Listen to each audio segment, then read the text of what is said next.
Direktur Trias Politika Strategis Agung Baskoro. Mas Agung, selamat pagi. Pagi Mas Mario, pemirsa semua. Terima kasih Bapak-Bapak sudah menyediakan waktunya untuk bergabung di Dialog Sapa Indonesia Pagi. Saya ke Pak Rifki terlebih dahulu dan to the point. Pak Rifki, berarti dengan kedatangan Presiden ke IKN untuk membantah spekulasi selama ini bahwa IKN adalah proyek yang mubazir, seperti itu? Ya, ada dua pesan politik penting yang telah disampaikan oleh Presiden Prabowo untuk Ibu Kota Nusantara. Yang pertama, beliau menerbitkan Peraturan Presiden Nomor 79 Tahun 2025 yang di dalam Peraturan Presiden tersebut dinyatakan bahwa tahun 2028 IKN harus fungsional sebagai ibu kota politik. Yang kita tanya kemudian apa tafsir ibu kota politik? Menteri Sekretaris Negara menjelaskan ibu kota politik sepadan dengan ibu kota negara yang diatur di dalam Undang-Undang IKN, Undang-Undang Nomor 3 Tahun 2022. Dan pesan politik yang kedua yang paling penting saya kira adalah secara fisik Pak Prabowo hadir di IKN kemarin sebagaimana yang kita bahas hari ini, dan itu sekaligus menjawab spekulasi publik selama ini berkembang bahwa dalam pemerintahan Presiden Prabowo Subianto ada keengganan untuk melanjutkan proses pembangunan dan akselerasi pembangunan serta fungsionalisasi IKN. Walaupun kami di Komisi 2 DPR RI jujur tidak pernah percaya dengan spekulasi itu. Kenapa? Karena dalam pembahasan anggaran misalnya di Komisi 2 DPR RI yang kebetulan kami merupakan mitra kerja dari Otorita Ibu Kota Nusantara, anggaran IKN itu sejak tahun 2024, 2025 dan sekarang menginjak 2026 selalu diberikan porsi anggaran yang cukup dan memadai untuk melakukan pembangunan infrastruktur di IKN. Kepala Otorita IKN juga terus menyampaikan kepada kami bahwa deadline penyelesaian pembangunan infrastruktur Trias Politika Eksekutif Legislatif Yudikatif itu harus selesai tahun 2028. Tetapi kan kemudian informasi yang diterima oleh DPR, oleh pemerintah itu tidak serta-merta bisa diterima oleh rakyat. Politik ini harus juga menunjukkan panggung depan. Dan Presiden Prabowo saya kira telah menunjukkan panggung depan keberpihakannya kepada IKN. Pak Rifki, tapi kan sudah diputuskan bahwa ini bukan program prioritas pemerintah sebenarnya. Prioritas atau tidak prioritas itu kan hal yang harus kita hormati, tapi apapun itu anggaran untuk IKN cukup besar, kemudian keinginan untuk menghadirkan fungsionalisasi IKN tahun 2028 walaupun tidak di state sebagai program strategis nasional misalnya, itu menurut saya adalah bagian juga dari kesungguhan dan prioritas pemerintah untuk Ibu Kota Nusantara. Karena kalau kita melihat ke belakang, anggaran APBN yang telah dikucurkan untuk IKN itu kan hampir 100 triliun. Sehingga kemudian kita no point to return, kita tidak punya pilihan untuk kembali. Kita hanya punya pilihan untuk maju ke depan. Pilihannya adalah berjalan normal, berjalan pelan atau mau berlari untuk kemudian memastikan IKN ini fungsional. Nah setelah ini memang akan ada PR. Dan saya kira itu juga jadi menjadi konsen dari Komisi 2 DPR RI. Karena seluruh bangunan yang ada itu kan harus difungsikan. Ya. Karena itu pemerintah harus segera memutuskan kementerian lembaga mana yang harus bermigrasi ke IKN.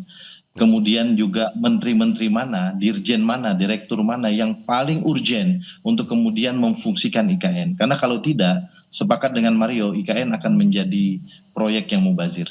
Pak Rifki, menurut Anda ini lebih ke proyek yang sudah berjalan karena dengan anggaran yang besar, atau sebenarnya pembangunan IKN ini memang ada nilai filosofisnya sebenarnya harus dilanjutkan?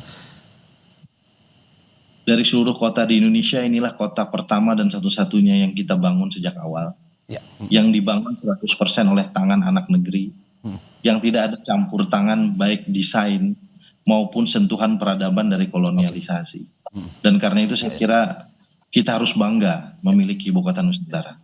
Oke, saya ke Mas Agung. Mas Agung, menurut Anda kedatangan Presiden Prabowo seperti tadi dijelaskan oleh Pak Rifki juga bahwa apakah ini karena sudah keluar uang banyak jadi nggak harus dilanjutkan, atau memang IKN ini adalah simbolis negara yang memang harus tetap dilanjutkan, punya filosofis yang besar?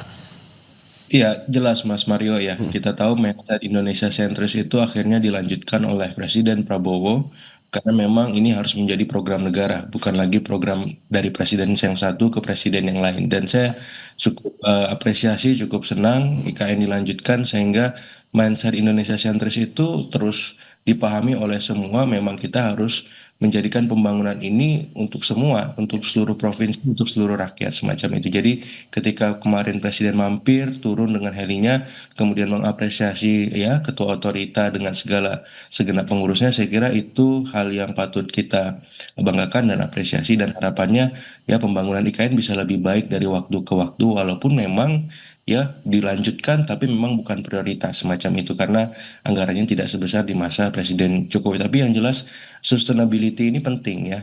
Supaya apa? Investor tenang, masyarakat juga fokus ke dimensi-dimensi teknokratisnya ketimbang politisnya, sehingga perdebatannya lebih substantif semacam itu, dan harapannya ini bisa menjadi ya pembelajaran, masukan untuk semua bahwa ya kita bisa membangun istilahnya menghadang beragam kontroversi, pro kontra dan seterusnya, dan harapannya ya ini bisa memberikan manfaat besar bagi kita di masa-masa mendatang.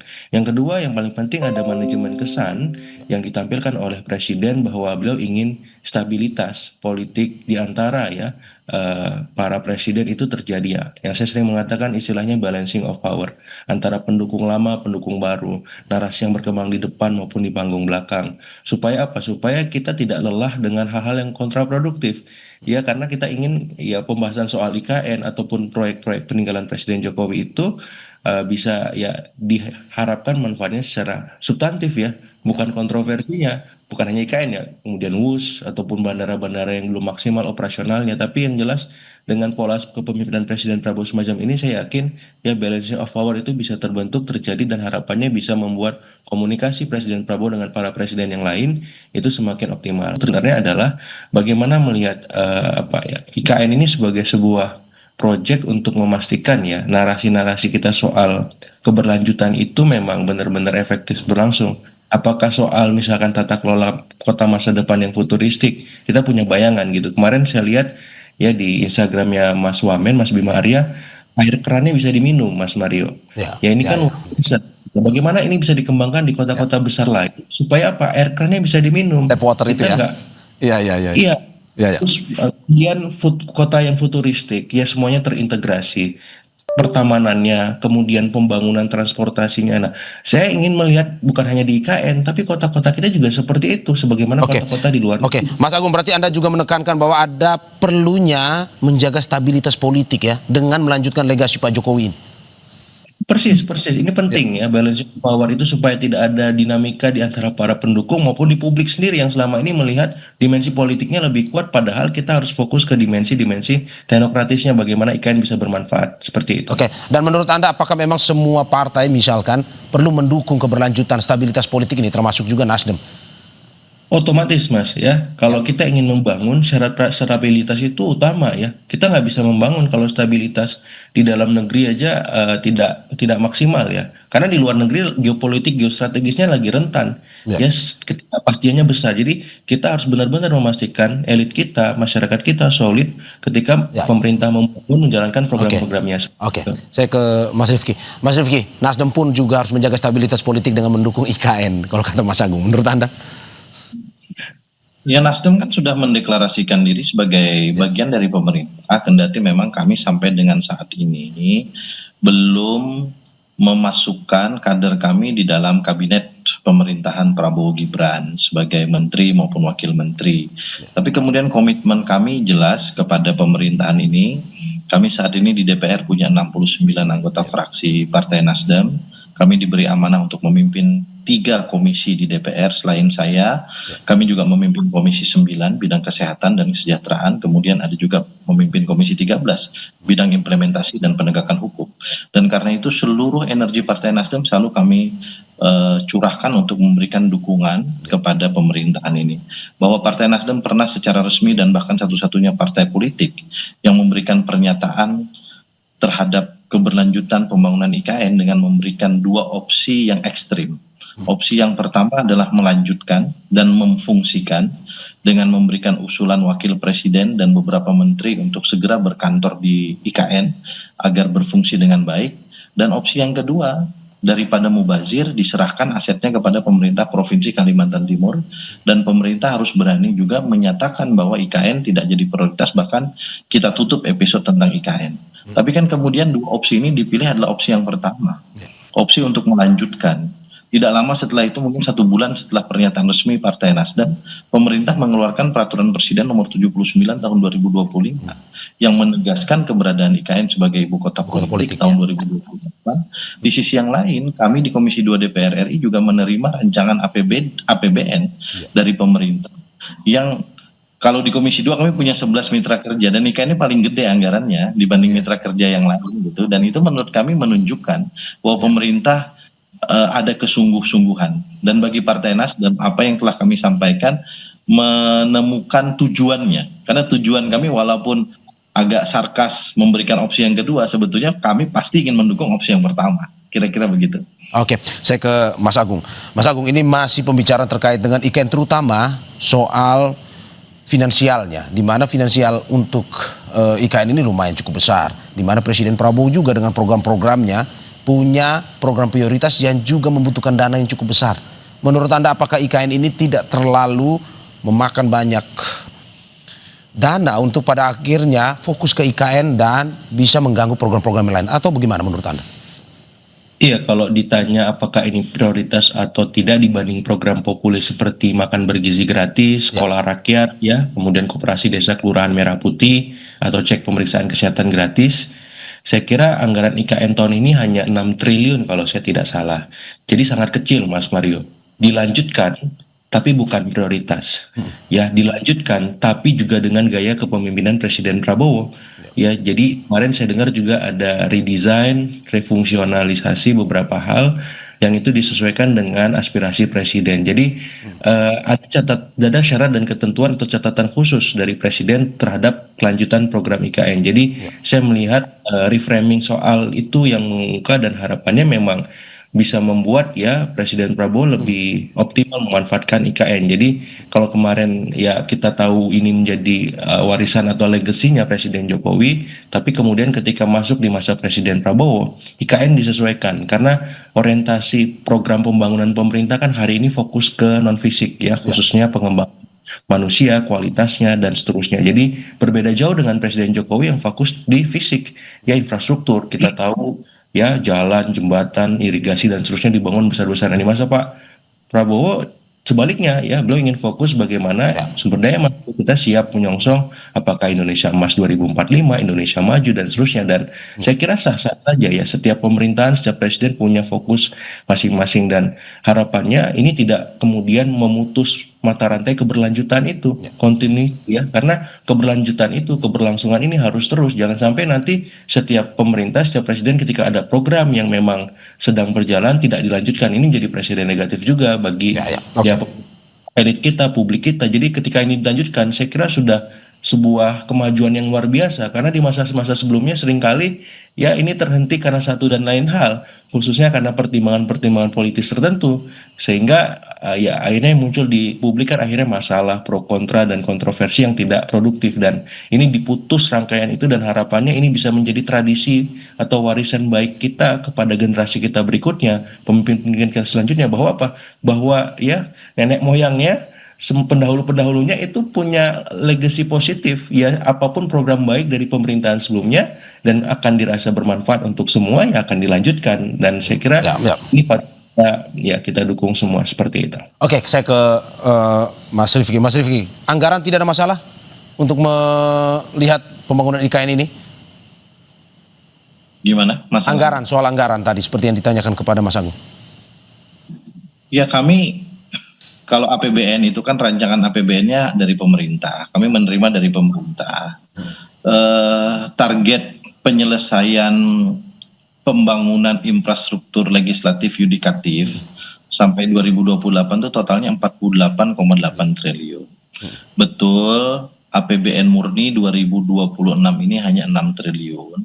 Tetapi kalau kita melihat dari kasus tahun 2025, itu selain APBN murni, IKN juga mendapatkan tambahan anggaran dari refocusing, anggaran yang ada di pertengahan kuartal kedua atau kuartal ketiga tahun 2025. Sehingga dari kebutuhan mereka sekitar 16, sekian triliun tahun 2026, saya meyakini dengan kehadiran presiden itu akan dipenuhi. Mungkin dari redesign dan refungsionalisasi yang disampaikan oleh Saudara Menteri Sekretaris Negara kepada publik ya, setelah kunjungan Presiden ke IKN, bisa jadi akan ada sedikit efisiensi terkait dengan pembangunan dua fungsi pemerintahan, legislatif dan yudikatif. Misal besarnya kantor gitu, atau kemudian besarnya rumah jabatan atau apartemen untuk para pejabat negara, itu kan akan mempengaruhi sekali efisiensi. Karena itu Komisi 2 DPR RI akan segera memanggil Kepala Otorita IKN dan jajaran untuk memastikan bahwa refungsionalisasi dan redesign yang diminta oleh Presiden itu akan kita sesuaikan anggarannya dengan persetujuan dari DPR. Oke, saya kembali ke Mas Agung. Masih secara politik, Iya. Anda melihat bahwa 1 tahun Presiden Prabowo sudah menjabat, tapi baru kali ini setelah setahun nih, baru Presiden ke IKN, mengunjungi IKN. Menurut Anda apa sebenarnya makna? Kalau soal stabilitas politik, menurut Anda apakah ini caranya Presiden Prabowo untuk lebih mendekatkan diri dengan para pendukung Pak Jokowi untuk bisa menguatkan nih ke depan terkait dengan kebijakan-kebijakannya, ataupun mungkin untuk bisa menguatkan dia dari kritik-kritik yang datang? Iya, saya kira secara teknis ini penting ya beliau kunjungan ya, walaupun pertama ya semacam itu untuk memastikan ini siap untuk digunakan ketika nanti ada percepatan ya dari 2028 misalkan, coba deh 2027 siap nggak gitu, dan beliau kemarin kita lihat gesturnya positif ya, mengapresiasi. Yang kedua, secara substantif memang beliau harus dekat ke semua pendukung para presiden, Mas Mario ya, bukan hanya pendukung Pak Jokowi. Tapi kita tahu ya seringkali ya, karena memang Pak Jokowi ini ketika memimpin ada residu-residunya, ya seringkali mengemuka di publik dan membuat dalam tanda petik pro kontra, otomatis harus distabilisasikan gitu dengan narasi-narasi bahwa kebijakan Presiden Jokowi itu tetap dilanjutkan, walaupun disesuaikan. Yang saya sampaikan ada syarat dan ketentuannya, misalkan bukan atau belum menjadi prioritas dari Presiden Prabowo, tapi minimal dilanjutkan itu bagi pendukung ya Jokowi itu sebuah ya kepuasan batin tersendiri. Kenapa? Karena tidak akan menjadi masalah sebagaimana sebelumnya sempat ada masalah ketika misalkan Presiden SBY punya legacy tapi memang ada masalah ya. Kita sebut misalkan ada soal-soal ya mungkin Hambalang, ya ada soal-soal kemudian Senturi. Nah hari ini misalkan di masa Pak Jokowi ada soal-soal misalkan yang belum tuntas sepenuhnya ijazah, misalkan ada soal-soal infrastruktur yang mangkrak.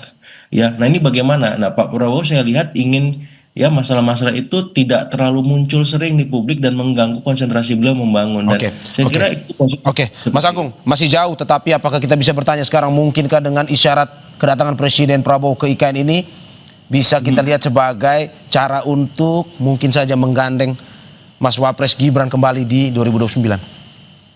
Kalau itu masih lama dan masih jauh dan semuanya masih misteri, Mas Mario. Ya karena di Koalisi Indonesia Maju Plus antriannya panjang, Mas Rifki ya. Nasdem pun bisa jadi ngirim orang nanti untuk mendampingi Presiden Prabowo semacam itu. Jadi Mas Gibran akan mendapat kompetitor yang sangat kompetitif untuk 2029 kalau kerjanya tidak luar biasa. Saya ke Mas Rifki. Menurut Anda secara politis, benarkah ini cara Presiden Prabowo untuk mendekati presiden-presiden sebelumnya untuk bisa menjaga stabilitas politik, mendapatkan dukungan juga untuk bisa lebih kuat dari kritikan-kritikan yang ada? Saya kira multi tafsir yang bisa kita berikan terhadap kehadiran Presiden Prabowo. Tafsir yang pertama tentu adalah komitmen beliau terhadap ibu kota Nusantara. Tafsir yang kedua, beliau ingin menghentikan spekulasi yang selama ini berkembang bahwa pemerintahan beliau tidak mengizinkan keberlanjutan dan akselerasi pembangunan IKN. Bahkan banyak yang berseloroh kepada saya, ngapain ada IKN gitu. Komisi 2 kok rajin sekali manggil IKN. Dan seterusnya dan seterusnya. Tafsir yang ketiga, saya kira Presiden Prabowo adalah presiden yang punya mimpi besar ya, dengan berbagai macam program yang beliau telah terapkan. Dan apapun itu, IKN ini kan bagian dari cara berpikir dan bermimpi besar. Apakah itu dari Presiden Jokowi ataukah dari siapapun gitu. Dan karena itu sebetulnya cara pandang dan cara pikir Presiden Prabowo terhadap IKN mestinya tidak pernah menjadi masalah. Karena keinginan kita untuk menghadirkan ibu kota kita sendiri yang bukan sekedar Indonesia sentris tapi dibangun oleh 100% tangan anak bangsa sendiri, itu adalah mimpi dan keinginan besar yang tidak mungkin dilakukan oleh orang-orang kerdil dan bermimpi kecil. Ya. Dan yang keempat, saya kira ini sekaligus memberikan pesan kepada kita bahwa silaturahmi fisik antar presiden dan mantan presiden itu ternyata punya makna lebih dengan cara melanjutkan berbagai program-program yang pernah dicanangkan. Bukan hanya IKN, saya kira. Presiden Prabowo juga punya komitmen untuk melanjutkan apa yang pernah dicanangkan presiden-presiden terdahulu. Dan itu saya kira cara kepemimpinan yang sangat baik, sangat akomodatif, dan itu kita butuhkan di tengah Indonesia yang berbineka dan multikultur dan seterusnya. Oke, berarti tidak ada tafsiran dari Nasdem Mas Gibran akan digandeng kembali di 2029 tuh? Nggak ada, Pak Rifki ya? Kita ini masih sholat zuhur, jangan bicara waktu isya. Oke. Laksanakan kewajiban saat ini, yang akan datang nanti kita bicarakan sesuai dengan momentum dan waktu. Oke, saya ke Mas Agung. Terakhir Mas Agung, terkait dengan apa yang sebenarnya harus dilakukan oleh Presiden Prabowo untuk mempercepat IKN, tidak hanya pembangunan secara fisik tapi juga manusianya, kondisi sosialnya yang nantinya bisa diisi di IKN. Ya, saya kira memang kalau memang ada ruang-ruang fiskal yang mengemuka di kuartal berapapun ya, kedua dan ketiga untuk menambahkan anggaran di IKN, saya kira ini bagus ya, sehingga kita bisa melihat IKN itu ya bisa digunakan sesegera mungkin supaya publik ini tidak berdebat secara kontraproduktif, Mas Mario. Ya IKN ini program mangkrak, IKN ini nggak bagus, IKN ini itu, dan sekarang kita lihat kan bagus banget itu hasilnya. Ya, coba segera digunakan, segera efektif. Mungkin sebagian pemerintahan sudah berkantor di sana, supaya tadi mindset Indonesia sentris itu dipahami oleh masyarakat. Supaya masyarakat juga tahu bahwa banyak tangan-tangan anak negeri yang 100% kata Mas Rifki tadi hadir di sana. Kita pengen lihat, kita pengen tahu gitu wujud dan bentuknya ketika pemerintahan mulai bergulir dari sana, sehingga kalau kemarin presiden mengarahkan 2028 ya kalau saya lebih cepat lagi kalau bisa supaya perdebatan itu selesai dan berpindah ke hal-hal yang lebih substantif lain ya, karena seringkali ruang publik kita ini noise-nya terlalu banyak, Mas Mario, nggak produktifnya terlalu tinggi, dan itu dalam beberapa hal mengganggu ya energi positif kita, energi kolektif kita sebagai bangsa untuk mengerjakan hal-hal besar, berpikir besar semacam itu. Jadi saya berharap demikian, dan sebenarnya 2029 itu bisa dipercepat pembahasannya, Mas Mario. Ketika misalkan kalau dalam Islam itu dalam masa perjalanan ya bisa dijamak itu ya, dari maghrib sama isya digabung, jadi bahasnya maghrib gitu. Tapi memang situasi emergency itu belum tampak, tapi sudah mulai dicicil oleh elit kita untuk dibahas, termasuk ya mungkin dengan IKN ini. Mas Agung, berarti menurut Anda dampak politik secara nasional dan kedatangan presiden ke IKN ini adalah sesuatu yang positif ya? Riuh positif di media sosial maupun di dunia nyata ini lebih maju untuk pembangunan. Mestinya positif, tapi kan ada juga yang melihatnya masih negatif, Mas Mario. Nah, kita nggak bisa mengendalikan itu. Kita fokus bagaimana menata dan membangun ya, supaya apa yang negatif tadi akhirnya berpikir objektif, seperti itu. Oke, saya juga terakhir ke Pak Rifki. Pak Rifki, apa yang harus dilakukan oleh Presiden Prabowo untuk percepatan ini? Terutama tadi Anda sudah bilang bahwa harus pemindahan para ASN ke sana. Apa lagi, Pak? Undang-Undang Nomor 3 Tahun 2022 tentang Ibu Kota Nusantara itu mewajibkan ada beberapa turunan peraturan perundang-undangan. Salah satu turunan peraturan perundang-undangan yang dibutuhkan adalah peraturan presiden terkait dengan perpindahan ASN dari Jakarta ke IKN. Kita punya ASN pusat lebih kurang 1,3 juta. Kendati tidak semuanya di Jakarta, tentu tersebar juga di seluruh Indonesia. Karena itu dari 1,3 juta ini harus diputuskan segera kira-kira kementerian lembaga mana yang urgent yang kemudian harus berpindah ke IKN.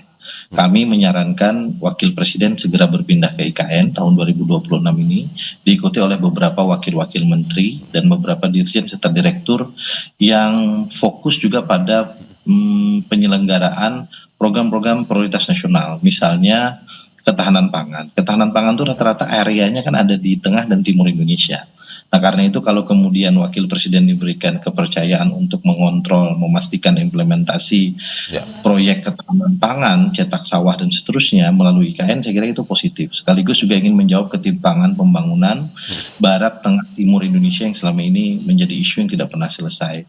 Ya. Dan mitra kerja kami Kementerian PAN dan Reformasi Birokrasi sebetulnya sudah mengajukan blueprint kepada Presiden terkait hal tersebut. Saya meyakini setelah Presiden datang dari IKN tidak akan lama lagi proses pemindahan atau mutasi ASN secara pelan-pelan ya. Tentu tidak akan bisa langsung gitu karena kita butuh banyak hal untuk memastikan itu, bukan hanya aspek administrasi tapi juga aspek sosiologis dan kultural yang harus kita pastikan. Itu akan segera kita lakukan ke IKN. Oke, sebelum saya tutup saya ingin tanya ke Pak Rifki, kata Mensesnek 10 sampai 15 ribu ASN ya. untuk kemudian menempati IKN. Oke, sebelum saya tutup Pak, ini kalau kata Mensesnek kemarin itu pembangunan fasilitas itu prioritasnya untuk legislatif maupun yudikatif. Teman-teman DPR siap pindah ke IKN? Iyalah, kita ini kan orang taat hukum. Oke. Orang yang benar ya. Oke. Ini bukan soal selera pribadi, ini soal kebijakan yang harus kita dukung. Ya, oke. Terima kasih Ketua Komisi 2 DPR fraksi Partai Nasdem Rifki Nizami Karsayuda dan juga Direktur Trias Politika Strategis Agung Basporo atas apa yang disampaikan. Terima kasih sekali lagi dan sehat-sehat selalu Bapak-Bapak.